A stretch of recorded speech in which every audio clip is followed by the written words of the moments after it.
റോഡിൽ കാറിന് സൈഡ് കൊടുക്കാത്തതിനെ തുടർന്നുള്ള ഒരു തർക്കം അവസാനിക്കുന്നത് ഒരാളുടെ മരണത്തിലും രണ്ടുപേരുടെ ജീവിതം തകരുന്ന ഒരു അവസ്ഥയിലുമാണ്. റോഡിൽ വെച്ചുണ്ടായ തർക്കത്തെ തുടർന്ന് തുറവൂർ ആരിശ്ശേരിൽ ഐവിൻ ജിജോയെ പ്രതികൾ മനഃപൂർവ്വം കാറിടിച്ച് കൊലപ്പെടുത്തുകയായിരുന്നു എന്നാണ് റിമാൻഡ് റിപ്പോർട്ടിൽ പറയുന്നത്. പ്രതികളായ CISF SI Vinayakumar Das, constable Mohankumar എന്നിവർ ചോദ്യം ചെയ്യലിൽ കുറ്റം സമ്മതിച്ചെന്നും നെടുമ്പാശ്ശേരി പോലീസ് കോടതിയിൽ സമർപ്പിച്ച റിമാൻഡ് റിപ്പോർട്ടിൽ പറയുന്നു. ബീഹാർ സ്വദേശികളായ ഇവർ കൊച്ചി വിമാനത്താവളത്തിലാണ് ജോലി ചെയ്യുന്നത്. നെടുമ്പാശ്ശേരിയിലെ Casino air caterers and flight സർവീസസിലെ ഷെഫായ ഐവിൻ ജോലി സ്ഥലത്തേക്ക് തുറവൂരിലെ വീട്ടിൽ നിന്ന് കാറിൽ വരുന്നതിനിടെയാണ് ഈ CISF ഉദ്യോഗസ്ഥരുമായി തർക്കമുണ്ടാകുന്നത്. ഐവിന്റെ കാറിൽ CISF ഉദ്യോഗസ്ഥരുടെ കാർ ഉരസിയതായി പറയുന്നു. ആ തർക്കമാണ് പിന്നീട് ഒരു കൊലപാതകത്തിലേക്ക് നയിക്കുന്നത്. പോലീസ് എത്തിയിട്ട് പോയാൽ മതി എന്ന് പറഞ്ഞ് ഐവിൻ ഇവരുടെ കാർ തടഞ്ഞു. അതോടെയാണ് CISFകാരുടെ കൺട്രോൾ പോയതും തുടർന്ന് കാർ ഇടിപ്പിച്ച് ഐവിനെ കൊലപ്പെടുത്തിയത്. ബോർഡനിലേക്ക് വീണ ഐവിൻ ജിജോയെ രക്ഷപ്പെടാൻ അനുവദിക്കാതെ 600 മീറ്ററോളം കൊണ്ടുപോയി ബ്രേക്ക് ഇട്ട് നിരത്ത് വീഴ്ത്തിയ ശേഷം വീണ്ടും കാർ ഇടിപ്പിച്ചു. അടിയിൽപ്പെട്ട ഐവിനെ 37 മീറ്ററോളം റോഡിലൂടെ ഉരച്ചുകൊണ്ടുപോയി എന്നും ആ റിപ്പോർട്ടിൽ പറയുന്നു. സംഭവത്തിന് ശേഷം ഒന്നാം പ്രതി വിനയകുമാർ ദാസിനെ സംഭവം നടന്ന പ്രദേശത്ത് നിന്ന് പരിക്കുകളോടെ പോലീസ് പിടികൂടിയിരുന്നു. നാട്ടുകാർ അയാളെ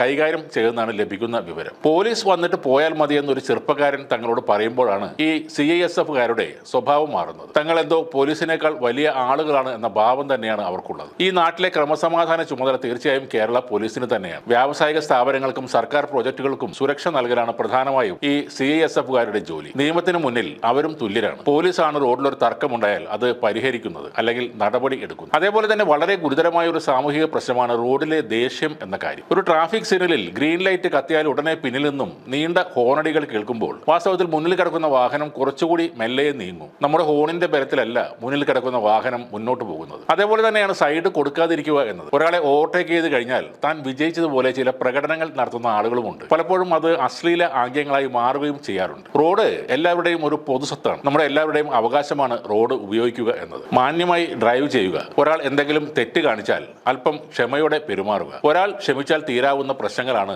നമ്മുടെ റോഡുകളിൽ എല്ലാ ദിവസവും ഉണ്ടാകുന്നത്. നമ്മൾ ഓടിക്കുന്ന വണ്ടി വളരെ വില കൂടിയതായതുകൊണ്ട് അതിന് പ്രത്യേകിച്ച് ഒരു പ്രിവിലേജും റോഡിൽ അവകാശപ്പെടാൻ പറ്റില്ല. സ്കൂട്ടർ ആയാലും ഓട്ടോറിക്ഷ ആയാലും ആഡംബര കാറായാലും മാന്യമായി തന്നെ റോഡ് ഉപയോഗിക്കണം. ഇതെല്ലാം മനുഷ്യൻ ഓടിക്കുന്ന യന്ത്രങ്ങൾ മാത്രമാണ്. ഇത് എല്ലാത്തിനെയും നിയന്ത്രിക്കുന്നത് മനുഷ്യൻ തന്നെയാണ്. അതിനാൽ റോഡിൽ ഉണ്ടാകുന്ന അത്രയ്ക്ക് ഗുരുതരമല്ലാത്ത പ്രശ്നങ്ങളിൽ ക്ഷമയോടെ പെരുമാറുക. മാന്യത എന്നത് എല്ലാവരും പാലിക്കേണ്ട ഒരു കാര്യമാണ്. അങ്ങനെ മാന്യമായി പെരുമാറിയെങ്കിൽ ഒരു ചെറുപ്പക്കാരൻ ദാരുണമായി കൊല്ലപ്പെടില്ലായിരുന്നു. അപ്പോഴത്തെ ദേഷ്യത്തിന് ക്രൂരമായി പെരുമാറിയത് കൊണ്ട് രണ്ടുപേരുടെ ജോലിയും ഭാവിയും കുഴപ്പത്തിലായിരിക്കുകയാണ് ഇപ്പോൾ. CISFകാർക്ക് തോന്നിക്കാണും ആ സമയത്ത് അല്പം ക്ഷമ കാണിക്കാമായിരുന്നു എന്ന്.